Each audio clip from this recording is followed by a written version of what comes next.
പുതിയൊരു വീഡിയോയിലേക്ക് എല്ലാവർക്കും സ്വാഗതം. ഇന്ന് ഞാൻ വന്നിട്ടുള്ളത് നല്ല ക്രിസ്പി ആയിട്ട് ഉള്ള ചിക്കൻ പൊരിച്ചതിൻ്റെ റെസിപ്പിയുമായിട്ടാണ്. നമ്മൾ കല്യാണ വീടുകളിൽ നിന്നൊക്കെ കഴിക്കുന്ന പോലത്തെ ചിക്കൻ പൊരിച്ചതാണിത്. അപ്പോൾ അത് തയ്യാറാക്കാനായിട്ട് ഇവിടെ ഞാൻ ഏകദേശം 1 കിലോയോളം ചിക്കൻ ചെറുതായിട്ട് കട്ട് ചെയ്ത് എടുത്ത് വെച്ചിട്ടുണ്ട്. ഇനി നമുക്ക് ഇതിന് വേണ്ട മസാലയൊക്കെ ഒന്ന് റെഡിയാക്കി എടുക്കാം. അതിനായിട്ട് ഒരു 2 ടേബിൾ സ്പൂൺ മുളക് പൊടി എടുത്തിട്ടുണ്ട്. പിന്നെ ഇതിലേക്ക് വേണ്ടത് 1 ടീസ്പൂൺ മഞ്ഞൾപ്പൊടിയാണ്.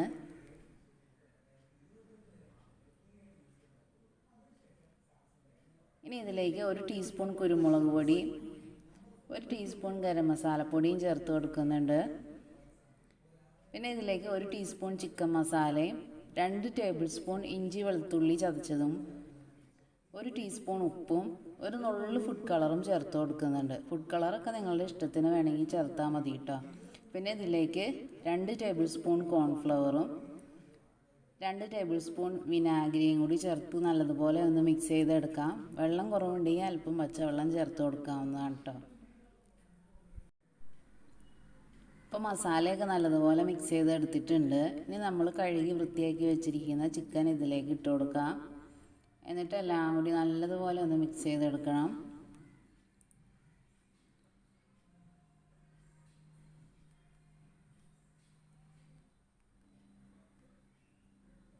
കോൺഫ്ലവറൊക്കെ ചേർക്കുന്നതുകൊണ്ട് തന്നെ നമ്മുടെ ചിക്കൻ നല്ല ക്രിസ്പി ആയിട്ട് കിട്ടും. അപ്പോൾ ആ മസാലയൊക്കെ നല്ലതുപോലെ തേച്ചിട്ടുണ്ട്. ഇനി ഇത് കുറച്ച് സമയം ഒന്ന് ഫ്രിഡ്ജിൽ വെച്ചിട്ട് ഫ്രൈ ചെയ്യുകയാണെങ്കിൽ നമ്മുടെ ചിക്കനിലേക്ക് നല്ലതുപോലെ മസാലയൊക്കെ ഒന്ന് പിടിച്ച് കിട്ടും. അപ്പോൾ അതിനായിട്ട് ഞാൻ 1 മണിക്കൂറോളം ഫ്രിഡ്ജിലേക്ക് ഒന്ന് വെച്ച് കൊടുക്കുന്നുണ്ട്. അപ്പോൾ അതാ 1 മണിക്കൂറോളം ഫ്രിഡ്ജിൽ വെച്ചിട്ടാണ് ഫ്രൈ ചെയ്യുന്നത്. ഇനി അതിനായിട്ട് ഒരു ഉരുളി അടുപ്പത്ത് വെച്ചിട്ടുണ്ട്. അതിലേക്ക് അല്പം വെളിച്ചെണ്ണ ഒഴിച്ചു കൊടുക്കാം. എന്നിട്ട് ഇതിലേക്ക് നമ്മൾ നേരത്തെ മസാല പുരട്ടി വെച്ചിരുന്ന ചിക്കൻ ഇട്ട് കൊടുക്കാം.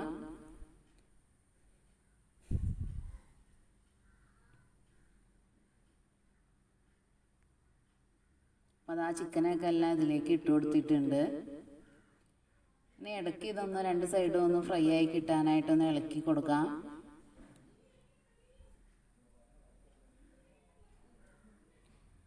ഇപ്പോൾ കോൺഫ്ലവറൊക്കെ ചേർത്തുകൊണ്ട് തന്നെ നമ്മുടെ ചിക്കനൊക്കെ നല്ല ക്രിസ്പി ആയി തുടങ്ങിയിട്ടുണ്ട്.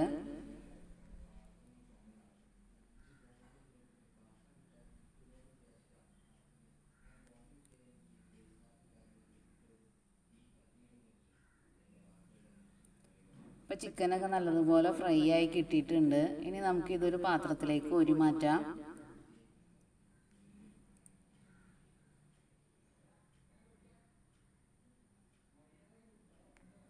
ബാക്കിയുള്ള ചിക്കനും കൂടി ഇതേപോലെ ഒന്ന് ഫ്രൈ ചെയ്തെടുക്കുന്നുണ്ട്.